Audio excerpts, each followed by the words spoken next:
This whole situation is really fascinating regarding Antonio Brown, or excuse me, Mr. Big Chest. It's created some pretty humorous situations, but in all seriousness, this is a really interesting situation. I mean, how often do you see one of the best players in their position wanting to change teams? It almost never happens. So I thought it might be fun to look at some of the places where he might end up going to and seeing if he would be a good fit there or not such a great fit there. There's a couple of things I looked for when talking about teams that might want to try to make a move to get Antonio Brown. First of all, they have to have the cap space to sign him, and another thing, they have to have the assets that they're willing to give up to get Antonio Brown, which I'm thinking would be somewhere around a late first to an early second. But the number one thing I looked for was how good of a fit would they be in that particular system, because as we all know, in a football team, system is everything. While of course a player of Brown's talent could fit in really any system, I'm looking at the systems that would really maximize his talent to their advantage and they'd be able to get the most out of Brown. And so there's really 6 teams that I came up with that I thought would make some sense for Brown to go to. But before I get into those teams, I want to talk about what really makes Antonio Brown so great. And one of those things is his speed matched with his high football IQ. And I know high IQ isn't something often said with Antonio Brown, but on the field, he actually is a very smart player, and I'll use this one as an example.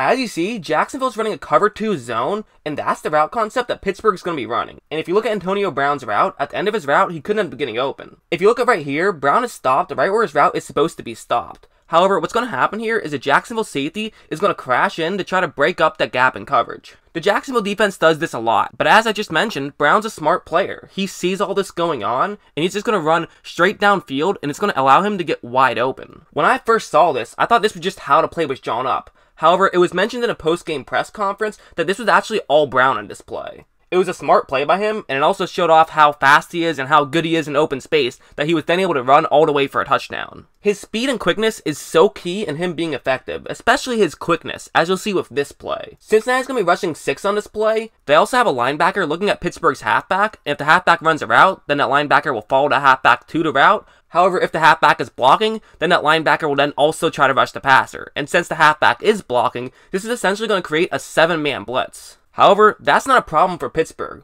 They're actually running a pick play on this play, which is actually perfect since Cincinnati is running a cover 0 man coverage scheme. This is going to be a perfect way to get Antonio Brown open. Look at how he just takes one step and then goes off. He's able to run all the way into the end zone for what ended up being the game-winning touchdown. When you're a receiver of Brown's talents, you can pretty much do anything. However, I think it's worth mentioning that that's probably what he's most talented at. So now that we've established what qualities make him so great, now let's look at what teams need a receiver with those kind of qualities. One team that jumps out at me right off the bat would be the Buffalo Bills. I mean, they're severely lacking in wide receiver talent, and that could be a position that they could really look to improve on. Take a look at this play right here as a good example of how the Buffalo Bills sort of struggled in the receiving category last year. They're going to be going up against a cover 1 hole, and those are the routes that the Bills receivers will be running. A cover 1 hole is man coverage, and the whole point of man coverage is to get your defensive backs to win their one-on-one matchups. The point of the route that you'll want to hit against man coverage will be right when a receiver takes a cut. So that's where you'd want to hit each of these individual routes. If you look right after the ball is snapped, there could be a Bills receiver that is kind of open. However, a Jet safety is going to crash down and take away that route. This now means that while it was a cover 1, it basically turns into a cover 0. There's no safety in the end zone, and it's all one-on-one coverage. However, that's okay for New York, since none of the Bills receivers were able to get open. Allen even scrambles to try to get some more time, however still, none of the Bills receivers are able to get open. That could be a big reason why Brown would fit in pretty well with them. However, one of the problems I could see with Brown going there is that they kind of need a whole receiving core, not just one player. I mean, if you think about it, the Jets did end up double-teaming a guy on this play, and no one else was able to get open. So, you could have just double-teamed Antonio Brown on pretty much every play, and you wouldn't have too much to worry about. I mean, just look at Brown right now. Part of how he's able to be so successful is because he has Juju Smith-Schuster as the number 2 receiver that other teams have to worry about if they double-team Brown. It's also part of what makes Julio Jones so successful, having Mohamed Sanu behind him. You do kind of need a number 2 receiver to be successful as a number 1 receiver. There's also one more problem I see with Brown going to the Buffalo Bills, and it's as follows. New York is going to try to fool Josh Allen into thinking that this is man coverage. One of the ways they're doing that is by having a Jets defensive back play very close to the line of scrimmage and be lined up with a receiver, which is usually a sign of man. However, as you see, he is going to drop back, and this is going to be a cover 2 zone. The reason they're doing this is because a lot of quarterbacks, but especially Josh Allen, love to run the ball if they see that it's man coverage. And that's what Allen is going to do, as he first thinks that it's going to be man coverage. And now, as you see, he could try to keep running forward, and this puts the New York Jets defender in a very interesting position. Since the New York Jets defender's zone coverage is telling him to move forward and try to tackle Josh Allen, this now means that a Bills receiver is going to end up getting wide open. However, one of the problems you'll see for the Jets is that they actually had a linebacker blow his coverage on this one, which was what gave up a big wide open gap in the middle of the field. This allowed Josh Allen to run up and get a first down. I think conventional coaching would tell you always throw the ball to that receiver. However, Josh Allen isn't a conventional quarterback. He loves to run the ball, and I think the Bills could actually benefit a lot from having Josh Allen being more of a running quarterback than just your very typical passing quarterback. That's kind of the system that Josh Allen thrives in. However, if that is the system that the Bills decide to run, then you could probably make the argument that they shouldn't put a bunch of money into just one wide receiver. Personally, I don't think it would be a terrible move for them to go out and get Antonio Brown. I mean, obviously, the real answer would be just go out and get a well-rounded receiving group. However, that's a lot easier said than done. It's not like good wide receivers just grow on trees, and if you have an opportunity to get an all-pro level receiver, sometimes you do have to take it. So that's why I'm saying I wouldn't hate the decision if the Bills got it, but I do think there are better fits. In fact, I think there's 5 better fits, which is why that's number 6 on my list of teams that I think he could end up going to. So moving on to the team I think would make the 5th most sense would be the San Francisco 49ers. One of the things the 49ers love to do is load up on protection. As you see on a play like this, these are the routes that the 49ers will be running, and if you notice, there's only really 2 routes running downfield. The reason for that is because they have a halfback running a route, and a fullback and tight end who will both be blocking on this play. This is the type of play Kyle Shanahan loves. Give your quarterback plenty of time to make a throw, and then give your receivers enough time to try to get open. As you see, it ends up being man coverage, which is perfect in this type of situation, and so far at this point, there still is a receiver who's getting covered up pretty well. However, because of the extra protection, Garoppolo now has more time to wait for a receiver to get open, and that's exactly what's going to end up happening, and he's able to hit that receiver, and they're able to pick up a big gain. As you see on this next play, it's going to be a relatively similar concept. Detroit's going to be running a cover 1 hole, and this time San Francisco is actually going to have 3 eligible receivers who are going to be blocking on this play. Meaning Garoppolo only has 2 routes to throw to, and it's those 2 right there. The whole point is to try to catch someone in man, and that's exactly what ends up happening, as Detroit is playing man coverage on this play, as a cover 1 hole is a man coverage concept, and so Garoppolo is now going to look to see if a receiver can win their one-on-one matchup. Garoppolo actually does a great job of going through his progressions here and taking a look at each receiver exactly when he should, because that's exactly when they could end up getting open. First, he looks down, and the receiver isn't open. So then he's going to look up to the top half of the screen towards the end zone, but that receiver isn't open either. And if you take a look, this is one-on-one for both of these 49ers receivers. Neither one of them are getting double-teamed, despite only being 2 receivers downfield.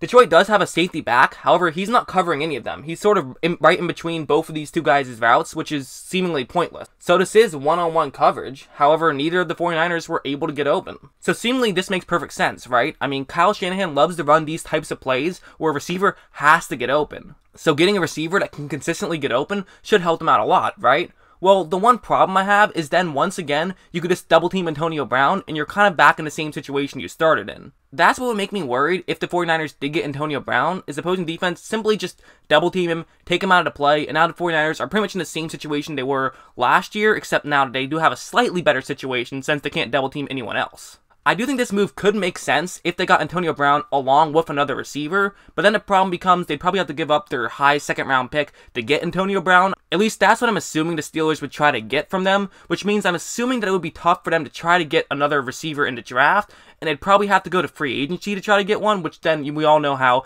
free agency can sometimes be a toss-up. So again, I wouldn't hate it if they got it, there would just be some concerns, which is why I have it down at number 5. Let's move on to number 4, and that's going to be the Indianapolis Colts. One of the main reasons I'm talking about the Colts is just because they have a ton of cap room, so it would just make a ton of sense for them to get a great number 1 receiver. And the reality is, they actually already have a great number 1 receiver. It's T.Y. Hilton. One of the things that makes T.Y. Hilton so great is actually a similar thing to what makes Antonio Brown so great. It's quickness. As you see, Indianapolis has 3 receivers on the bottom half of the screen, and 2 of which are going to go out the block right there.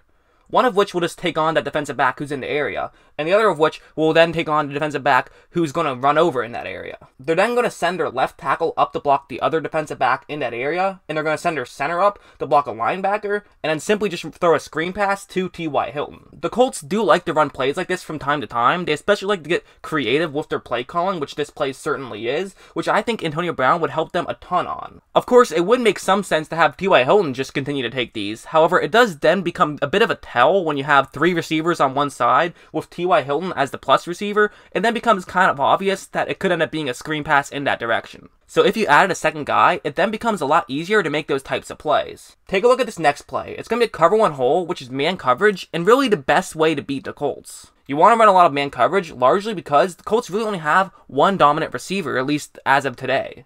I am kind of bashing these other receivers. The Colts do have some talent, specifically Eric Ebron, who's a great receiving tight end, but he is still just a tight end.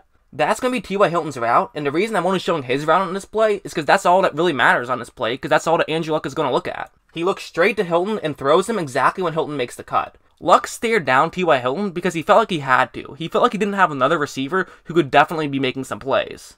And again, I don't mean to be bashing the entire Colts receiving core. I mean, they do have some guys who can make plays, but not as consistently as these number one receiver types can, such as T.Y. Hilton or Antonio Brown. I'm not sure if that's the direction the Colts want to go, and if I'm going with this logic that teams are going to be offering them a high second round pick, that would really mean that the Colts have to give up their first rounder to get him, which I'm just not sure if they'd be willing to do. However, if they do end up getting Antonio Brown, I do think that he would fit very well in their system.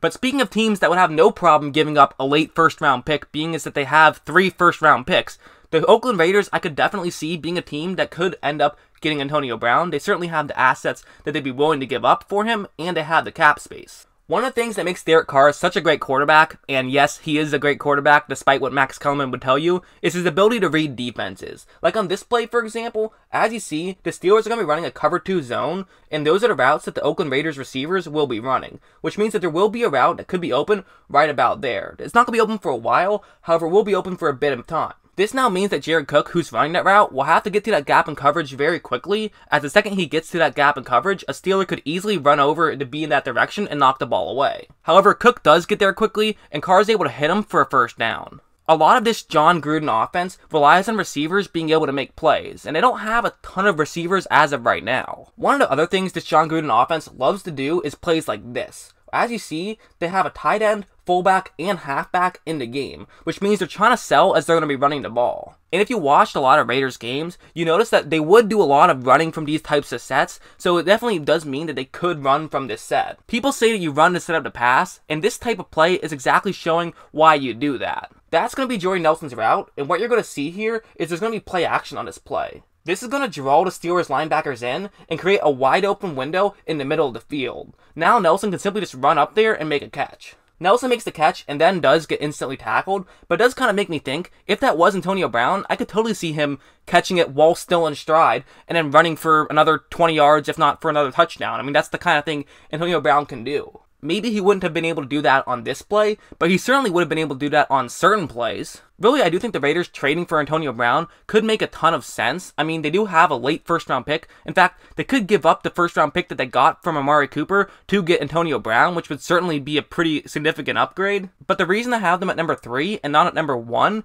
is because I'm just not sure if the Raiders are looking to compete this year. They were clearly rebuilding last year, and I could see them rebuilding again next year, and I'm trying to be competitive in 2020. And if that's the case, then they probably wouldn't want Antonio Brown now. So that's why they're at number 3, and let's move on to number 2, and that's the New York Jets. I've mentioned a bit how Antonio Brown could be so successful with pick plays. The Steelers love to run pick plays, and they love to use him to run pick plays as he's so good at them. And let's be honest, when you think of pick plays, one of the guys that just jumps out in your mind is Adam Gase. I mean, he loves to run pick plays. And not just pick plays from receivers. He'll run all types of crazy pick plays. He'll get very creative with his pick plays. I mean, he just loves pick plays, and this is a good example of it. As you see, Miami's going up against the cover 1 hole. So then the Dolphins can just send a tight end up to throw the pick, and then they can have their halfback run down towards the sideline on the top half of the screen, and he'll probably end up getting open. Tannehill, for whatever reason, didn't throw it in that direction, which was definitely a head-scratching decision for him to make. But I do think that this is a lot of types of plays that Adam Gase loves to run, and not just with a halfback. Obviously, he often will run them with wide receivers as well, but these are just the types of plays he likes, and is the type of play that Antonio Brown would be very successful at.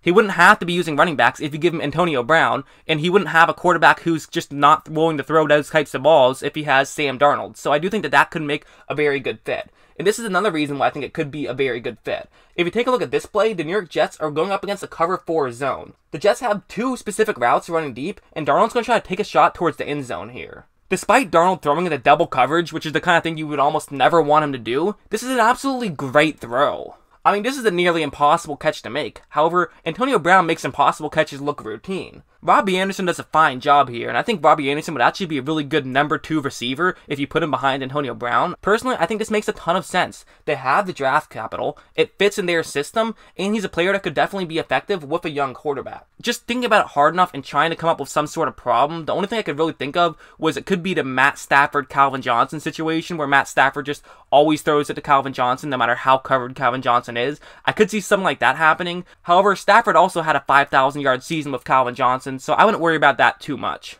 I do think that would make a ton of sense. However, there is one team that I think would make just a little bit more sense, and that would be the Arizona Cardinals. One of the reasons why I think Antonio Brown going to the Cardinals would make perfect sense is the fact that this now means that Larry Fitzgerald can be their number 2 receiver. I think this is huge, as Larry Fitzgerald could easily be the best number 2 receiver in the league. Take a look at this play from last year when he was playing in the slot. As you see, Los Angeles is going to be playing a cover 3 zone on this play. If you take a look right here, the Cardinals are actually going to have 2 receivers go into that zone in the middle of the screen. If you take a look, the Cardinals actually do have another receiver who's going to be trying to break into a gap in coverage further down the field than where Larry Fitzgerald's route is taking him. However, Rosen throws it to Fitzgerald anyways, and for a good reason, as Fitzgerald is so good after the catch, he's able to pick up way more yards than that other receiver would have at the top half of the screen. Getting Antonio Brown would mean you can't pay Larry Fitzgerald as much attention, which could be very deadly. Another reason I think Brown to the Cardinals makes a ton of sense is I think Brown would fit in perfectly with Cliff Kingsbury's offense. This is the type of play that Kingsbury loves to run. They're going to be going up against a cover 1 hole, and a bit of a side note, I'm not sure why a ton of these plays ended up being against cover 1 holes. I mean, I did specifically look for man coverage on a lot of these, but I didn't specifically look for cover 1 holes. That kind of just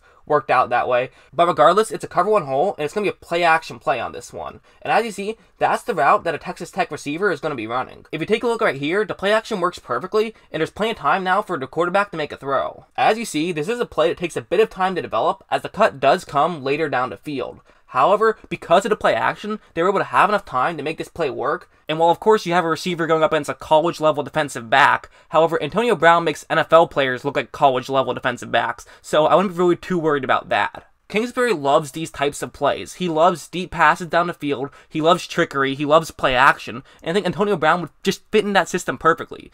Add on to the fact that they absolutely could afford him, and to have a quarterback who definitely could use some weapons. I mean, this would be one of the most fun Madden teams ever if you have Antonio Brown, Larry Fitzgerald, and David Johnson all on one team. The only slight problem, and I hesitate to even call it a problem, but the only thing that would concern me about them getting Antonio Brown would be the fact that they have less cap space to now go after offensive linemen. I mean, let's be real, they really do need to fix their offensive line before anything else. However, I do think that can be done through the draft, and I think you can get mediocre offensive linemen through free agency if you just overpay a tad. And the reality is, you could say that about pretty much all the teams I mentioned, that they shouldn't be spending the money on Antonio Brown, and should instead spend the money on their biggest position of weakness. However, the Giants tried that by signing Nate Soldier, and that didn't work out too well, so it's not exactly a perfect situation to try to spend all your money on your position of weakness. Sometimes you have to just get what you can get. But anyways, those are my top 6 teams I could see him ending up going to. Again, the listing is kind of arbitrary. It was kind of just a way to make a video. You could easily swap 1 and 2, or honestly, you could swap 1 and 6, 1 and 5, whatever. They're kind of just my own personal thoughts, and I'd love to know what your personal thoughts are, so let me know where you think he's going to go to. The reality is, I think it's just a fun situation to talk about, and I'm really interested to see where he's going to end up going.